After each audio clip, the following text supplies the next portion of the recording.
미군 역사상 가장 처참한 17시간이 있었습니다.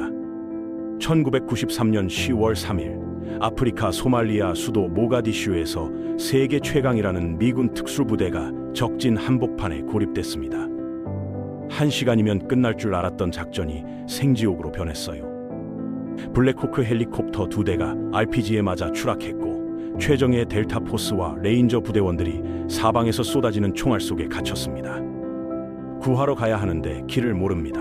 미로처럼 얽힌 모가디슈의 미궁 속에서 미군의 첨단 GPS와 지도는 한낱 종이 쪼가리에 불과했어요. 통신은 끊기고 탄약은 바닥나고 옆에서 전우가 피를 흘리며 쓰러집니다.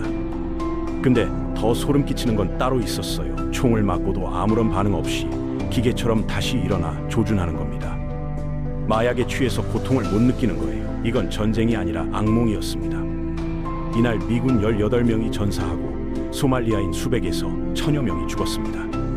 민병대와 민간인이 뒤섞여 있었고 여성과 아이들도 많이 희생됐어요. 도대체 무슨 일이 있었던 걸까요? 영화 블랙호크 다운의 실제 배경, 모가디슈 전투의 진짜 이야기를 풀어보겠습니다.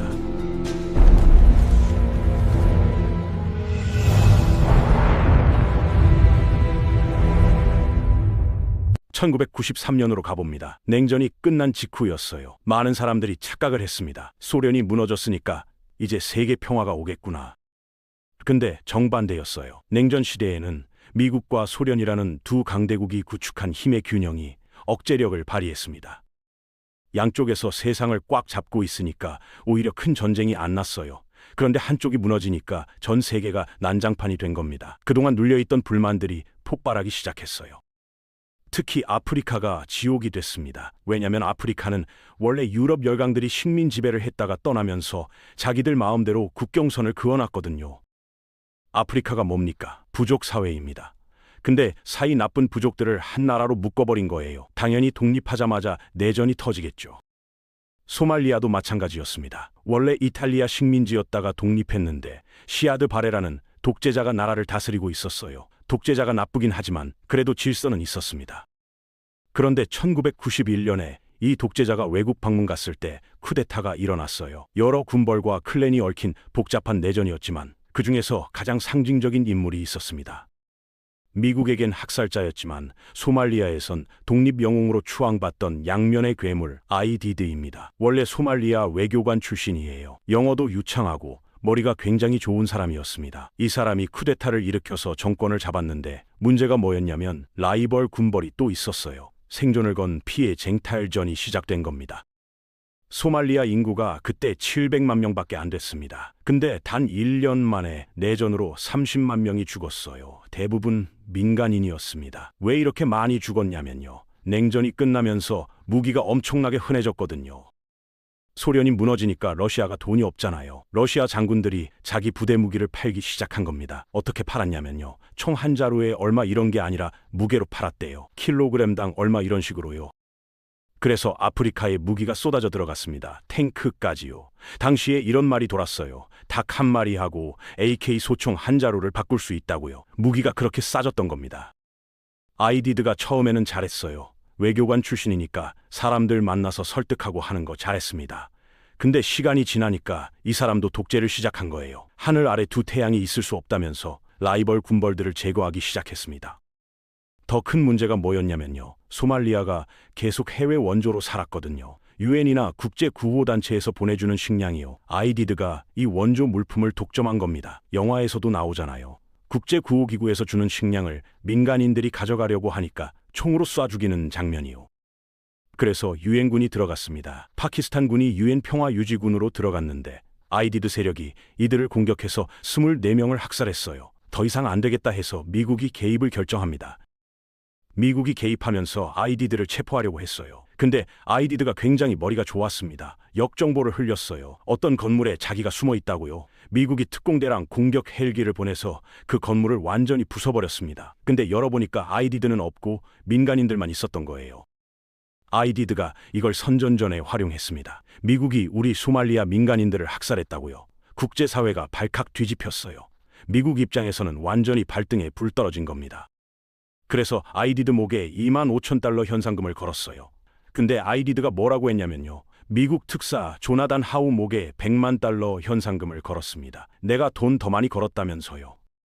미국 본토에서 결정이 내려졌습니다. 이놈을 잡으려면 특수부대를 보내야 한다고요. 원래 요청은 델타포스 1개 분견대만 보내달라는 거였어요. 근데 미국이 판단하기에 그것만으로는 안 되겠다 싶었던 겁니다. 델타포스 분견대에 레인저 부대까지 합쳐서 450명을 보냈어요. 여기에 160 특수전항공연대까지 붙였습니다. 헬리콥터 타고 다니면서 작전하는 부대예요. 완전히 싹을 잘라버리라는 명령이었습니다. 근데 시간이 5주가 넘어가도록 아이디들을 못 잡은 거예요. 미군이 방법을 바꿨습니다. 아이디들을 직접 잡을 게 아니라 그의 핵심 조직을 와해시키자, 부하들을 잡아서 구금하는 방식으로요. 그런데 여기서 또 문제가 생겼어요. 미군이 실수로 같은 유엔군을 공격하거나 유엔 직원을 체포하는 일이 벌어진 겁니다. 정보력이 없으니까요. 누가 적이고 누가 민간인인지 구별이 안 됐습니다. 1993년 10월 3일 아이디드 핵심 간부들이 모인다는 정보가 들어왔어요. 이들을 일망타진하기 위해 벌어진 작전이 아이린 작전입니다. 바로 영화 블랙호크 다운의 배경이 되는 작전이죠. 원래 계획은 단순했습니다. 헬리콥터가 가서 레인저 부대원들이 외곽을 차단하고 델타 부대가 들어가서 핵심 인물들을 체포하는 거예요. 1시간 이내로 끝날 작전이었습니다. 근데 그게 여의치 않았죠. 작전이 시작되고 얼마 안 돼서 블랙호크 헬리콥터가 추락했어요. 슈퍼 6-1이랑 슈퍼 6-4 두 대가 RPG에 맞은 겁니다. RPG가 뭐냐면 휴대용 로켓 발사기예요. 이게 원래 헬리콥터 맞추기 쉽지 않습니다. 근데 이 사람들이 어디서 배웠냐면 아프가니스탄에서 배웠어요. 소련군 헬리콥터 맞추려고 알카에다 탈레반이 쓰던 방법을 전수받은 겁니다. 옥상에 올라가서 쏘는 거예요. RPG가 위쪽으로 쏘면 후폭풍이 문제가 되거든요. 그래서 뒤에 파이프를 달아서 후폭풍이 위로 빠지게 만들고 쏜 겁니다. 이 방법으로 헬리콥터 2대를 격추시켰어요. 헬기가 추락하면 어떻게 되냐면요. 그 헬기에 타려고 했던 인원들이 다른 곳으로 이동해야 합니다. 이동하다가 민병대가 공격을 해요. 그럼 흩어지게 되죠. 흩어진 인원들이 다시 집결하는 게 굉장히 어렵습니다. 왜냐면 미군이라고 다 통신기가 있는 게 아니거든요. 지도가 있다 한들 여기가 어딘지 모르는 거예요. 황토색 건물들이 끝없이 이어진 미궁 속에서 방향 감각을 완전히 상실한 겁니다. 2명씩 3명씩 흩어져서 움직이는데요. 미군이 2차 대전 때부터 지금까지 굉장히 잘하는 게 있습니다. 흩어져 있어도 어떻게든 다시 모이는 거예요. 이 훈련을 엄청나게 많이 시킵니다. 일단 집결을 해야 되거든요. 이걸 전 세계에서 가장 잘하는 게 미군이랑 이스라엘군입니다. 영화에서 기억나는 장면이 있어요. 낙오된 병사 2명이 있습니다. 다른 병사들은 그래도 무리지어서 움직이는데 이 2명은 아무것도 모르는 건물 사이에서 서로를 의지하며 가만히 있어요. 한 명은 귀가 안 들립니다. 인접거리에서의 총성이 유발한 영구적 청각 손실이었어요. 목숨 구하려고 옆에서 동료가 총을 쐈는데 그 충격파에 청각을 잃은 겁니다. 근데 불안한 상황인데 표정은 둘 다 침착해요. 이게 훈련된 군인의 모습입니다. 영화에서 가장 소름 끼치는 장면이 있었습니다. 참전했던 군인들 증언을 보면요. M16A2라는 총을 썼거든요. 5.56mm 탄을 쓰는 소총입니다. 분명히 명중시켰는데 적이 쓰러졌다가 아무런 표정 없이 초점 없는 눈으로 다시 일어나 조준하는 거예요. 왜 그러냐면요. 소말리아에 카트라는 식물이 있습니다. 나뭇가지 같은 건데 이걸 씹어 먹으면 각성 효과가 있고 통증이 둔해져요. 공격성도 올라갑니다. 마약이에요. 이걸 씹으면 고통을 잘 못 느끼거든요. 그래서 총 맞아도 바로 제압이 안 되는 겁니다. 거기서 싸웠던 레인저 부대원들이 공포에 질려 있었대요. 이거랑 상반되는 장면이 있습니다. 랜디 슈가트라는 사람이 나와요. 추락한 헬기 슈퍼 6-4의 조종사를 구하려고 저격수가 내려갑니다. 게리 고든이랑 랜디 슈가트 2명이에요. 이 사람들이 자기가 죽을 걸 알았습니다. 죽을 걸 알면서 내려간 거예요. 이 영화 개봉했을 때 미국 특수전 출신들이 많이 봤는데 그 장면에서 다 울었대요. 근데 랜디 슈가트가 내려갈 때 뭘 갖고 내려갔냐면요. M14라는 총을 갖고 내려갔습니다. 이건 5.56mm가 아니라 훨씬 구경이 큰 7.62mm 탄을 쓰는 총이에요. 이걸 썼더니 아무리 카트를 씹어도 한 방에 제압이 됩니다. 같이 싸웠던 전우들 중에서 이런 얘기가 있었대요. 누가 더 똑똑한지 증명이 됐다고요. 왜냐면 M14가 굉장히 크고 무겁습니다. 다른 부대원들이 왜 그렇게 큰 거 쓰냐? 그냥 가벼운 M16 쓰라고 했는데 자기는 이게 좋다고 했거든요. 실전에서 그 판단이 옳았던 겁니다. 랜디 슈가트와 게리 고든, 이 두 사람은 결국 전사했어요. 그리고 둘 다 명예훈장을 받았습니다. 베트남전 이후로 거의 보기 힘든 희생으로 기록돼 있어요. 미군 최고의 훈장입니다. 이 작전 결과를 정리하면요. 계획은 1시간 이내였는데 실제로는 15시간에서 17시간 동안 전투가 벌어졌습니다. 미군 전사자 18명, 부상자 73명, 블랙호크 헬리콥터 4대가 피격됐고 그중에서 2대가 추락했어요. 소말리아인 사망자는 300명에서 1000명 사이로 추정됩니다. 민병대와 민간인이 뒤섞여 있었고 여성과 아이들도 많이 희생됐습니다. 마지막 구출 작전은 미군만으로 이루어진 게 아닙니다. 말레이시아와 파키스탄 장갑차 부대가 함께 들어갔어요. 국제부대가 합동으로 모가디슈 마일이라고 불리는 도보 탈출을 도운 겁니다. 영화를 구조적으로 보면요. 블랙번이라는 병사가 블랙호크에서 떨어지는 순간 우리는 마치 지옥에 떨어진 느낌을 받습니다. 전쟁터가 지옥이겠죠. 우리는 경험해본 적이 없으니까 영화를 통해서 전쟁을 경험하는 거예요. 마지막에 그렇게 어렵게 살아서 안개를 뚫고 탈출했을 때 마치 현실로 돌아오는 느낌입니다. 거기 살고 있는 사람들은 도대체 누구 편인지 모르겠어요. 아이디드에게 세뇌당한 겁니다. 거기서 하루하루 힘들게 사는 사람들이에요. 아이디드 지배 아래에서요. 영화가 잘 보면 관점이 계속 바뀌게 됩니다. 여러 사람의 입장에서 이 모가디슈 현장을 보여주는 거예요. 특히 이완 맥그리거가 나왔을 때요. 행정병으로 타이핑만 치던 사람입니다. 나에게는 특별한 주특기가 있어서 여기 있는 거야. 타이핑 치는 주특기밖에 없다고 갓온 이등병한테 얘기하거든요. 근데 실제 현장에 나갔을 때 어떤 참사가 벌어지는지 얘기는 많이 들었는데 직접 보지 못했잖아요. 결국 나갔는데 두려움밖에 없는 거예요. 책상에 앉아서 갖고 있던 생각이 현장에 가보면 완전히 무너진다는 걸 보여주는 겁니다. 리들리 스콧 감독이 이 영화에서 엄청나게 고증에 신경 썼습니다. 영화도 거의 실제 기록을 그대로 따랐어요. 다만 조명이나 색감, 소품 몇 군데는 연출을 위해 미세하게 조정됐지만요. 고증을 잘 맞추면 전쟁 영화가 2단계 업그레이드 됩니다. 근데 고증을 잘 못 맞추면 굉장히 좋은 내용임에도 불구하고 무장 해제가 되거든요.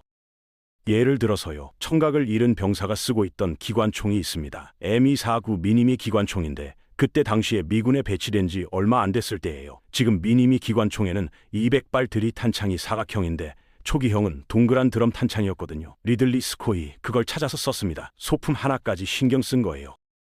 영화 전체가 되게 암울하고 답답하게 느껴지는 이유가 있습니다. 색을 다 뺀 거예요. 컬러 영화인데 거의 흑백처럼 무미건조하게 색채를 최대한 뺀 겁니다. 특히 피 같은 경우도 잔혹하게 느껴질 수 있는데 리얼감이 너무 선명해지면 다른 것들을 놓칠 수가 있거든요. 전체를 아우르는 톤을 잡은 겁니다.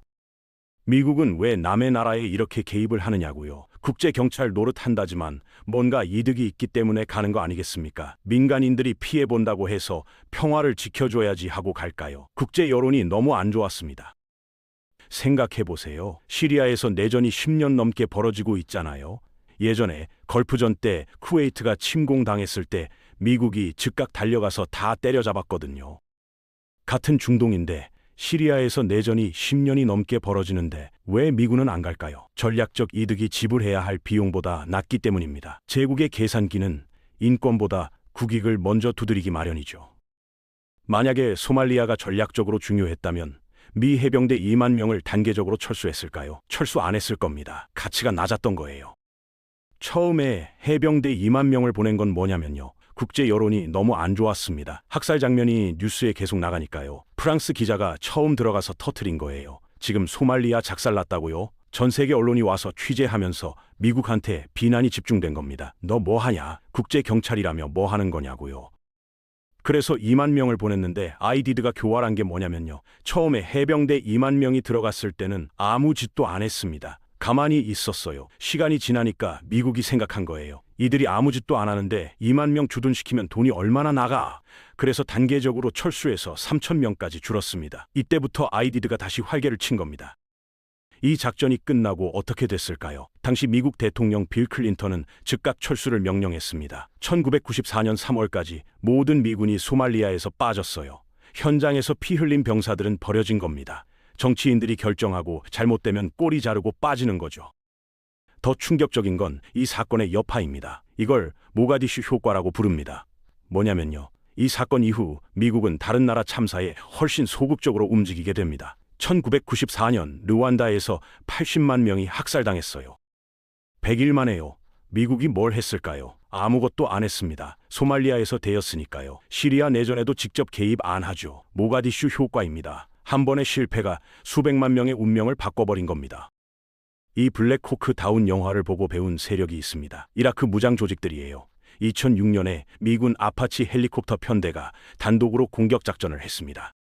근데 이라크 무장 조직들이 아파치 날아오는 걸 알고 있었어요. 중간중간에 보초를 세워놓고서 아파치 헬리콥터 날아갈 때마다 휴대폰으로 연락한 겁니다. 헬리콥터 동선이 다 파악된 거예요. 마지막 지점에 이라크 무장 조직들이 어마어마한 대공포를 설치해 놨었습니다. 헬리콥터가 낮게 날아오잖아요. 여기다가 집중 사격을 해서 미군이 굉장히 큰 피해를 입었어요. 이 에피소드 이후에 미 육군 아파치 헬기는 절대로 단독 작전을 하는 게 금지됐습니다. 교리가 바뀐 겁니다. 여기서 중요한 게 있습니다. 미군이 이 실패를 어떻게 대했느냐예요. 미 육군 사관학교에서는 패전사를 먼저 가르칩니다. 우리나라는 성공한 전투만 가르치잖아요. 근데 미국은 왜 실패했는지를 먼저 가르치는 겁니다. 이게 미국이라는 제국이 실패를 대하는 태도입니다. 나사도 마찬가지래요. 프로젝트가 실패해도 그 담당자를 해고하지 않습니다. 오히려 계속 고용하면서 왜 실패했는지 연구하게 해요. 실패한 데이터를 분석하는 게 성공보다 더 중요하다고 보는 겁니다.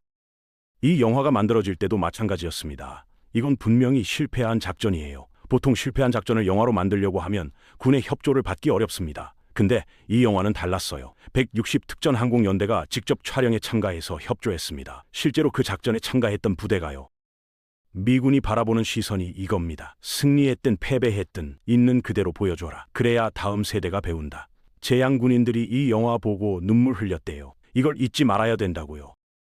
영화 마지막에 기억나는 장면이 있습니다. 다 탈출했어요. 이제 집에 가야지 하는데 에릭 바나가 나와요. 밥 한 술 떠요. 왜 다시 들어가야지. 나머지 남아있잖아. 그랬을 때 누군가가 이렇게 말합니다. 그럼 누가 가? 내가 가야지. 이게 명대사입니다. 이 병사가 하는 얘기가 사실은 어떤 정책이나 국제정세 때문이 아니에요. 단지 인간으로서 저기 들어가 있는 내 전우, 인간의 목숨을 구하기 위해서 내가 옳다고 생각하는 것을 실천하려고 다시 들어가는 겁니다. 당시 실제 증언을 보면 레인저 부대원들은 델타 부대원들을 슈퍼맨으로 봤대요. 실제로 몇 번씩 다시 들어갔다고 합니다. 마지막에 살아남은 병사들이 나올 때 같이 뛰어가던 거기 살던 아이들을 어떤 시선으로 바라보느냐에 따라서 이 영화가 달라지는 것 같습니다. 어느 순간 그 아이들도 혹시 적이 아닌가라는 눈으로 바라봤던 적이 있어요. 미래의 민병대가 될지도 모르고 저 아이들이 총을 들 수도 있는 거죠. 실제로 드는 장면도 있었습니다. 근데 반대로 그 아이들을 그렇게 해맑게 뛰어놀 수 있게 만드는 것도 우리의 몫인 거죠. 안개 속에서 생존자와 그 아이들이 같이 뛰어가면서 탈출했을 때의 장면, 그걸 한번 되새기면 좋겠습니다. 정치인들의 지도 위에는 피가 묻지 않습니다. 하지만 현장 병사들에겐 그 지도가 곧 무덤이 됩니다. 1시간이면 끝날 줄 알았던 작전이 17시간 지옥이 됐어요.